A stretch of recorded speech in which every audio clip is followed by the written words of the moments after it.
the way to multiplication.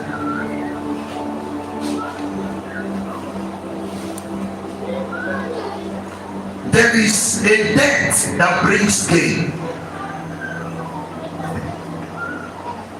Everyone that meets Christ dies for multiplication. Nobody meets Christ and live. Because Christ came to the earth to multiply itself in men. Anyone that meets him dies, that Christ might multiply through him. Nothing multiplies without dying.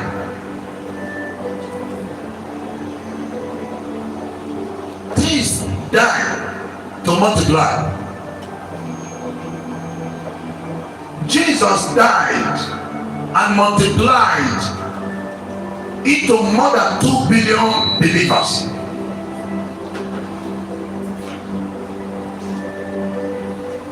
Desiring to have dominion without making necessary sacrifice is a mere act of manipulation. Let me say it again.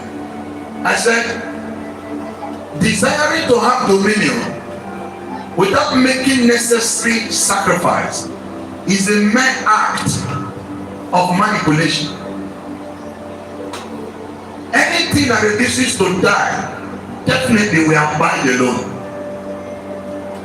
Whatsoever that refuses to die will abide alone. Christ is a spirit that came to the earth for multiplication. And Christ doesn't multiply through men without first of all taking them. So all that met Christ died for multiplication. Whenever you are hearing the sound of my voice, I want you to know that there is no multiplication without death. Anything you want to multiply, you must sow it to the earth. Pay attention to me. You know, a lot of believers love being religious.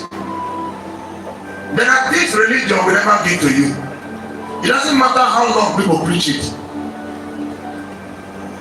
The God that you and I serve lost the earth and then decided to get it back, and then he killed his son for it. Jesus needed to become a Messiah, King of Kings, Lord of Lords. He died for it. The reason why Jesus is God of the church is because he came back to the church from death. So whatsoever men living back through death, they can't rule. So Jesus ruled the church because church is a product of Jesus through death. Whatsoever it is you desire is not far from you. It's only waiting for your sacrifice to come to you. Whatever it is you want to achieve, accomplish, it's not far. It's only waiting for the positive death that you need to die so that you can take it. There is no spirit that dash things to men. Every spirit that men meet to take things present prices to them on the things they need to take. You don't meet a healthy spirit that lives wanting to take things from the spirit without the spirit presenting the price that you have to pay. When I discuss of Satan, depend on the price men pay to give them things.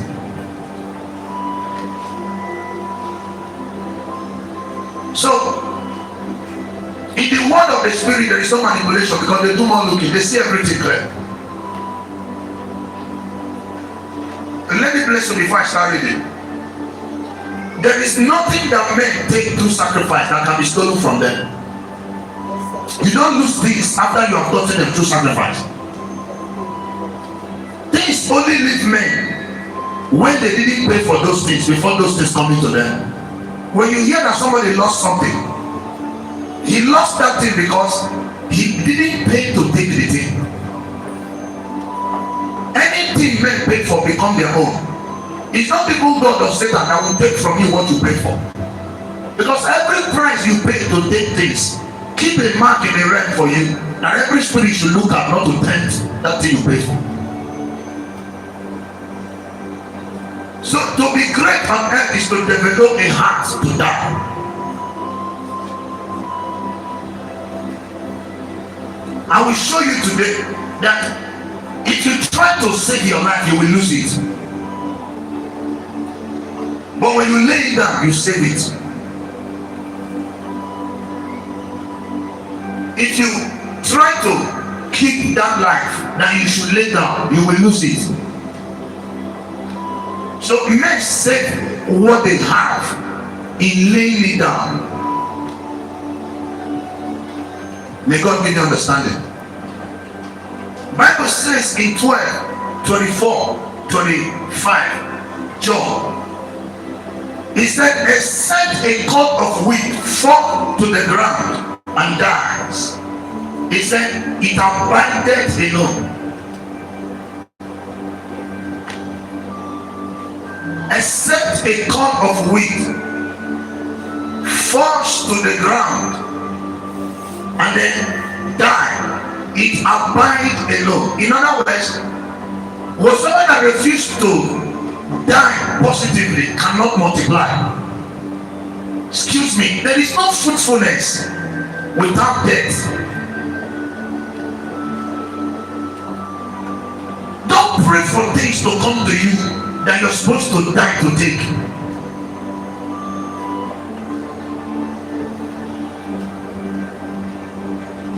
Let me say it again. I said, don't pray for things that you should die to take to come to you through prayers. Because the God that ordained that believers should be praying also ordained that believers should be dying positively. So there are things that prayers can't give to you except you die.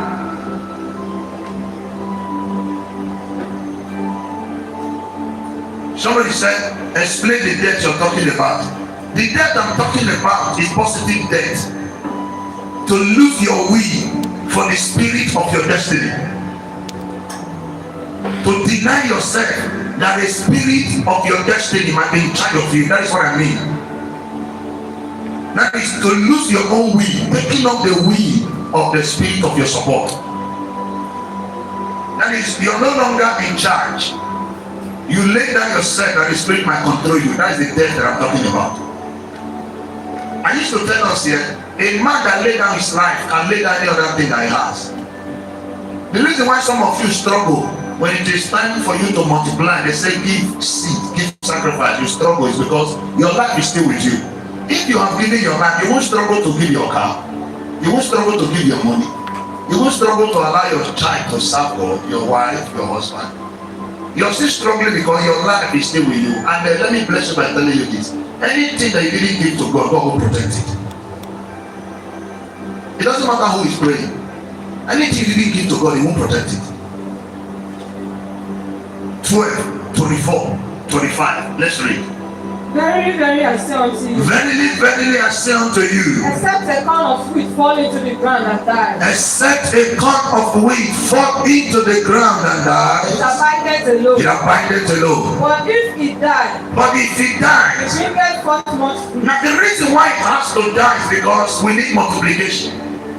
The reason why it has to die is because there can't be fruitfulness without it.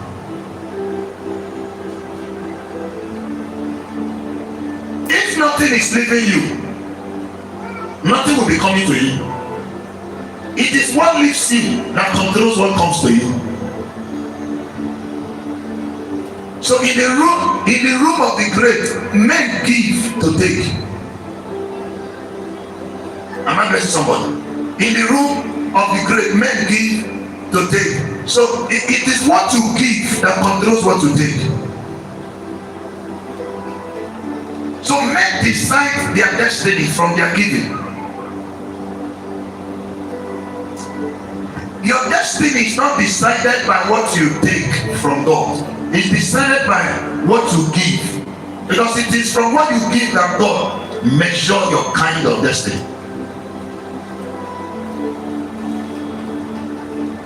He said, if it refuses to die, then it won't bear fruit. So if you didn't lay down your life won't multiply. I just told us that Jesus laid down his own life and then became 2 billion. So because he died, we now have more than 2 billion believers. So if you are a Christian, you are a Christ-like.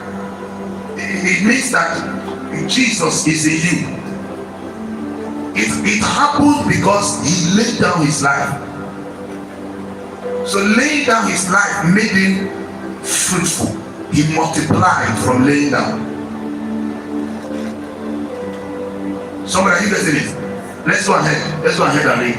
He that loveth his life shall lose it. He that loveth his life shall lose it. And he that hateth his life in this world shall keep it unto life. I want you to look into that scripture. He that loveth his life shall lose it. What is Bible saying? He that loveth his life shall lose it. And he that hateth his life in this world shall save it. Let's explain it. To lose your life here, the Bible is talking about is to give it to God, to lay it down for purpose. So when you lay it down for God,